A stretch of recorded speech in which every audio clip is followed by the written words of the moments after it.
अस्सलाम वालेकुम जी, की हाल है? ठीक हो? सारे चंगे हो? तुसी भी चंगे हो? तुहाडे नाल जुड़े रिश्ते सारे वो भी चंगे ने। हैं जी, फिट फाट हो?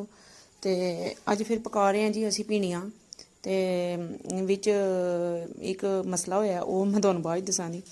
हैं जी, तो भिंडियां पकाने आ ते मेरे नाल रवो। जिन्हें चैनल नूं लाइक नहीं किया, सबसक्राइब नहीं किया, वो भी चैनल लाइक तो सबसक्राइब कर दिओ। यूट्यूब ते HZ फूडी मूडी के नाँ ते।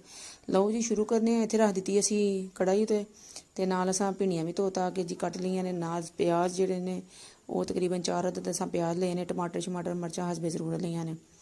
हैं जी, इधर जी असां पा दित्ता भी तेल नूं करना गर्म चंगी तरह। ठीक है, ये सुट्टने ने असी प्याज। कई बंदे जिहड़े ने वो प्याज़ां नूं मसाला उन्हां दा बना के ते फिर बाद च भिंडियां पांदे ने।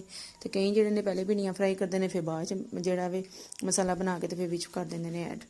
ते इत्थे असी बना रहे हैं जी, पहले मसाला बनांगे ते फिर विच भिंडियां शामिल करांगे।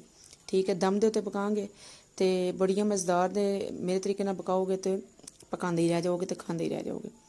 ते इत्थे इक हो गई गेम। वो गेम की होई है? वो गेम है होई है कि जेड़ा ना वो विचों शार्ट लैने मैं भुल गई हाँ। कैमरे नूं खरे की हो गया।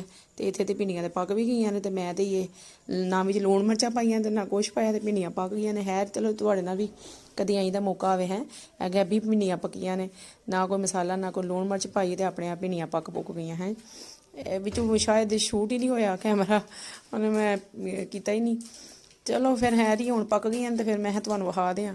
तो लो जी इत्थे असी हुण डिश आउट कर लैने आ। इन्हां नूं मैं दम ते पकाया हजे। मसाला मसूला सारा कुछ घर दे जिन्ने भी सारे मसाले ने पा पू के टमाटर शमाटर पा के जनाब मसाला चंगी तरह भुन के भिंडियां नूं भी भुना चाड़ के ते मैं रखेआ हजे 5 मिनट जरा मट्ठी अगे। उस बाद चुल्हा बंद करी ते दम च पक्कियां हजे। ठीक है, तो फिर इंज दियां ही अज खा लो। हैं खाओ पियो, लाइक करो, सबसक्राइब करो चैनल नूं। हैं जी, ते गर्मा गर्म भिंडियां तैयार ने, नोश फरमाओ। आपे भी खाओ, घर दे नूं भी खुआओ। अल्लाह दे वाले।